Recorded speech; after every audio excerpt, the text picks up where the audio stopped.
안녕하세요. 부자가 되고 싶은 리노입니다. 오늘은 종잣돈 모으기 두 번째 영상입니다. 지난 1월 달에 132만 5천 원을 모았기 때문에 현재 금액 132만 5천 원이 모여 있고요. 2월 달에는 제가 가계부를 어떻게 쓰는지 보여드리면서 한 달 생활비와 함께 132만 5 두 번째로 모아보도록 하겠습니다. 이렇게 한 달마다 종잣돈 모으기 영상을 올릴 테니 종잣돈을 모으기 힘드신 분들은 저랑 같이 저축을 해나가면 좋을 것 같습니다.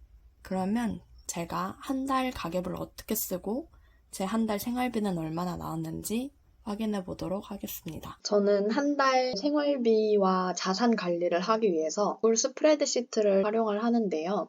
먼저 월급란 루틴을 알려드릴 거고, 두 번째로는 한 달 생활비 파악을 하게 됩니다.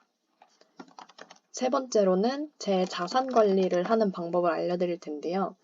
이 부분이 가계부겠구나 라고 생각을 해주시면 됩니다. 월급날 루틴을 먼저 보러 가도록 하겠습니다. 저는 2월 25일에 월급을 받았거든요.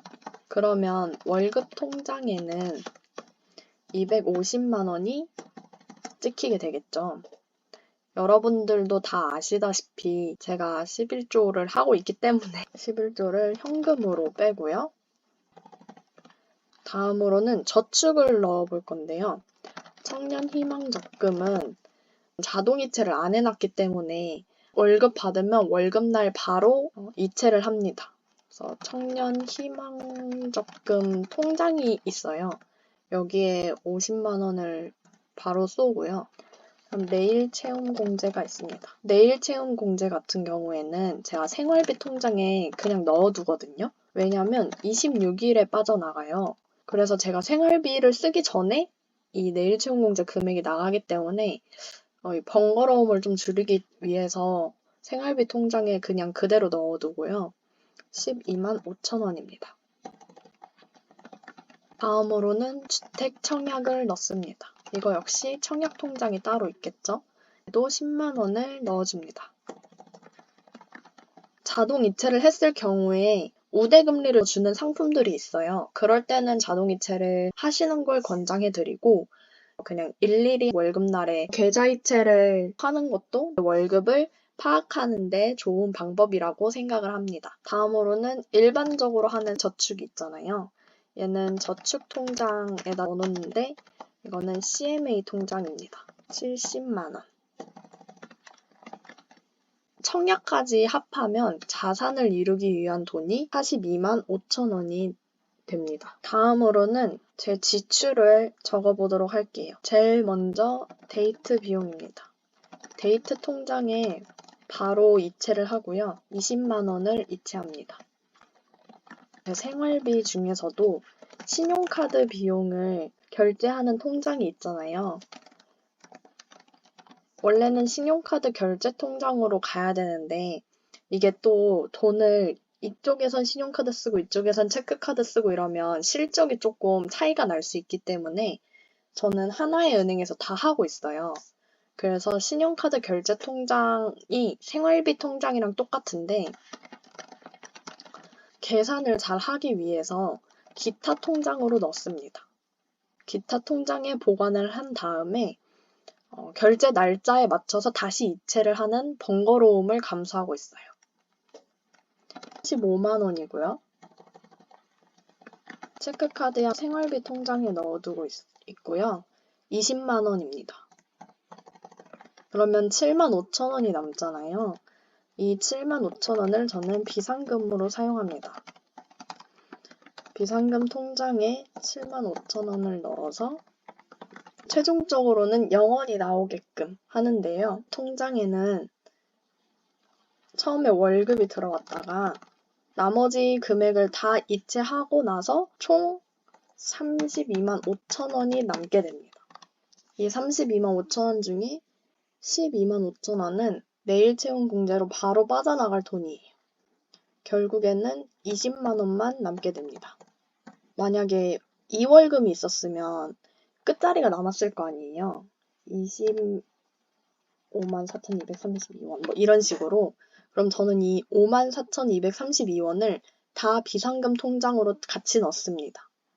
그럼 이렇게 되면은 여기에 비상금 플러스 2월금이 되겠죠? 다음으로는 한 달 가계부를 보도록 하겠습니다. 한 달 가계부는 제가 틀만 가지고 왔는데요.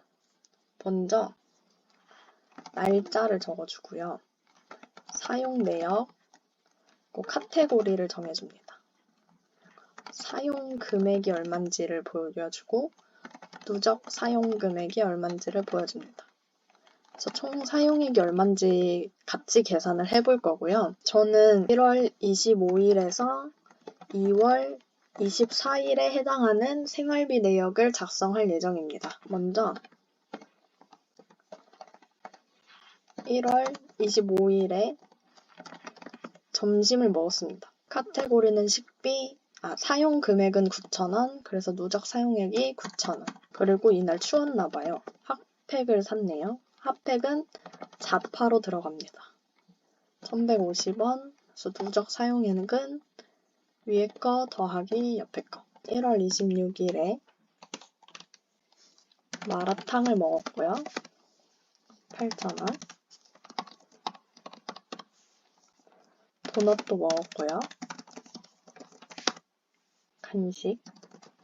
이거 뭐야? 식비 이거 하고요. 전체. 그리고 28일은 무슨 날? 30일에는 라면 먹어요.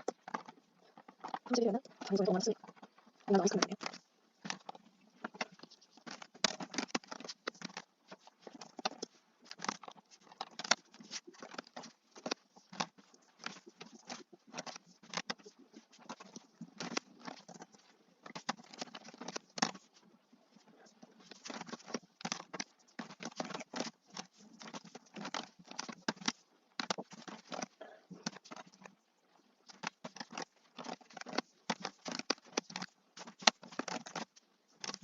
이렇게 해서 신용카드 사용 금액을 모두 적어봤고요. 여기에 하나 빠진 게 있는데 교통비입니다.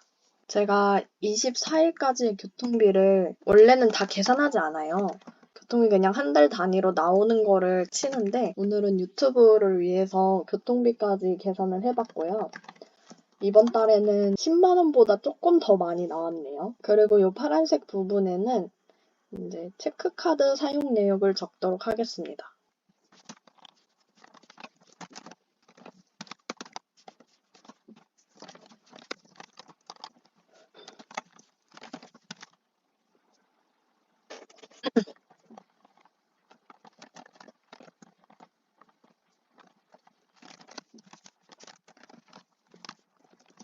네, 이렇게 체크카드 사용액까지 다 적어봤는데요. 신용카드는 31만 7,980원을 썼고 체크카드는 12만 3,180원을 썼습니다. 이때 저의 총 사용액은 신용카드 더하기 체크카드가 되겠죠. 41만 1,160원을 사용하게 됐고 이거를 또 카테고리 분류를 해보자면 여기 필터를 걸어서 이렇게 식비만 딱 볼 수 있거든요. 이런 식으로 확인을 할 수 있습니다. 식비가 12만 5,280원 나왔고요. 간식이 34,000원, 자파와 의료비가 10만 3,450원, 고정비가 7만 4,930원 나왔습니다.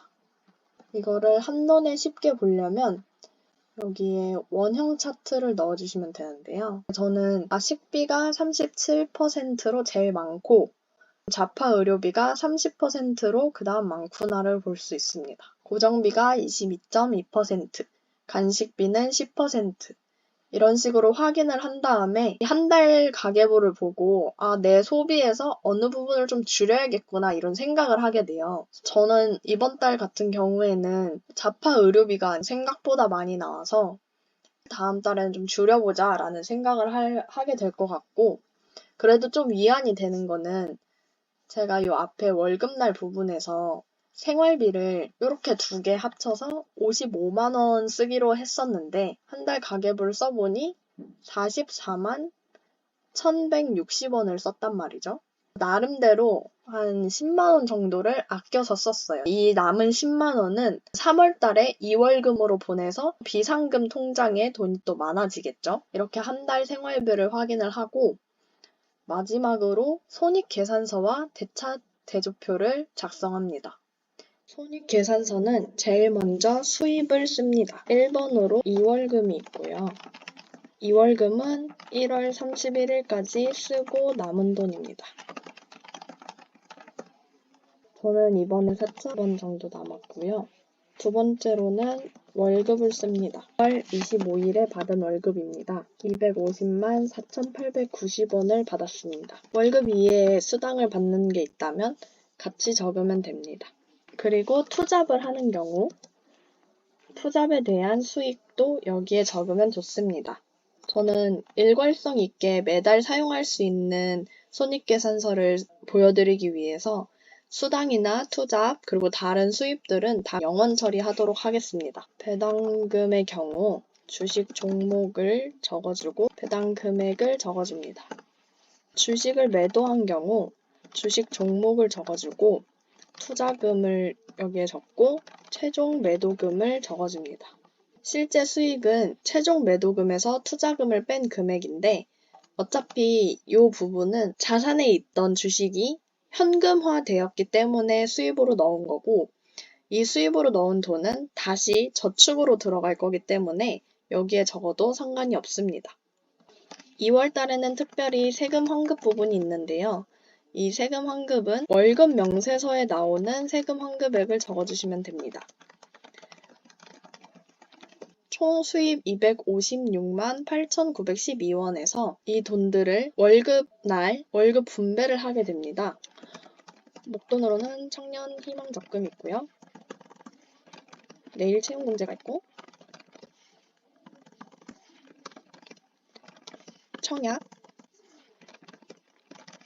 저축 70만원 지출로는 11조가 있고요. 또 다른 지출로는 여행 적금이 있습니다.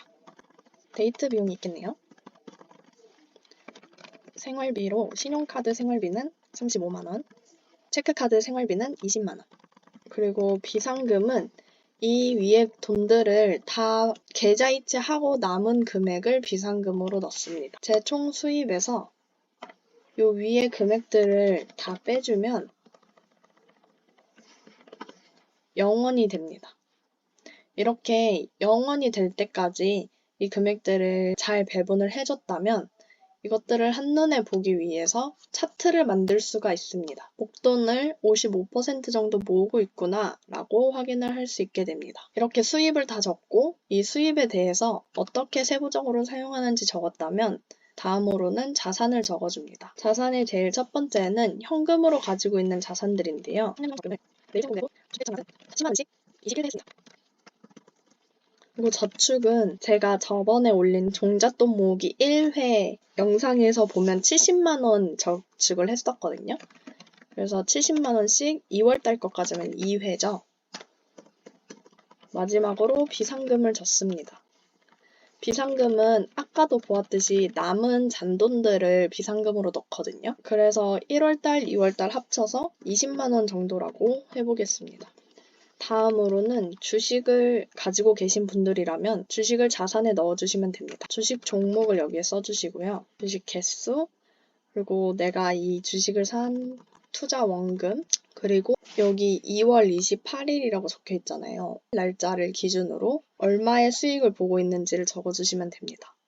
이거는 본인이 하시는 주식 어플에 들어가서 주식 평가 금액을 적어주시면 됩니다. 혹시 해외 주식을 하고 계신 분들이라면 해외 주식 종목을 적어주시고 중요한 게 있어요. 여기에는 달러로 계산한 금액을 넣어줄 건데요. 당시에 내가 구입했던 주식의 달러 금액과 구입한 그 날의 환율을 적어줍니다. 여기 역시 현재 평가 금액을 달러로 적어주고 거기에 환율은 2월 28일 날 환율을 맞춰서 넣어줍니다. 코인도 가지고 계신 분들은 마찬가지로 넣어줍니다. 혹시나 부동산을 가지고 계신 분들이라면 그 부동산에 대한 내용을 적어주시면 되는데 10억짜리 집을 살 때 10억을 다 현금으로 내지는 않잖아요. 실질적으로 들어간 투자금을 여기에 적어주시고 수입 같은 경우에는 똑같이 투자금액 3억을 넣어줍니다. 내 자산은 여기에 있는 수익까지 부분이 현재 자산이라고 볼 수 있고요. 자산을 다 적었다면 부채를 적을 차례인데요. 첫 번째로는 부동산 대출이 있을 것 같습니다. 위에서 10억짜리 집을 살 때 7억을 대출을 받았다면 능력이 되게 좋으신 분인데요. 이자가 얼마인지도 함께 적어주면 좋습니다. 학자금 대출이 있으신 분이라면 이 역시 적어주시면 좋고요. 이렇게 있는 이 부분이 내 부채가 되겠습니다. 마지막으로는 지출을 적어줄 텐데요. 제일 처음에는 생활비를 적어줍니다. 3월에 쓸 신용카드 비용을 적어주고요. 3월에 쓸 체크카드 비용도 적어줍니다. 두 번째로는 여행 적금을 적겠습니다. 국내에 가는 것과 해외여행 가는 것 각각 한 달에 한 번씩 넣고 있고요. 3만원, 7만원 넣어줍니다. 세 번째로는 데이트 비용입니다. 이거 역시 매달 20만원씩 넣고 있습니다. 네 번째로는 11조입니다. 11조 역시 매달 25만원씩 빠져나갑니다. 이렇게 수입, 자산, 부채, 지출 순으로 적어주고 부채가 있으신 분들은 지출에 대출 상환 금액을 적어주면 됩니다.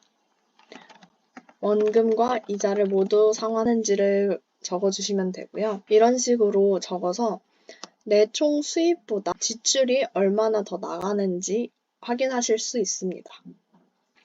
저는 256만 8,912원에서 생활비만은 한 달 가계부를 통해 44만 1,160원을 썼음을 확인할 수 있었고 실질적으로 총 지출은 110만 원이 나가고 있음을 확인할 수 있습니다. 제가 작년 1년 동안 쓴 가계부를 보여드릴 텐데요.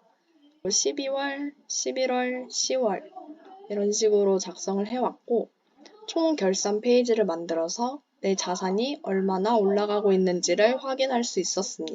이렇게 제가 월급날 하는 루틴, 한 달 가계부를 쓰고 내가 얼마를 사용하고 있는지 확인하는 거, 그리고 자산 관리를 하는 방법을 보여드렸는데요.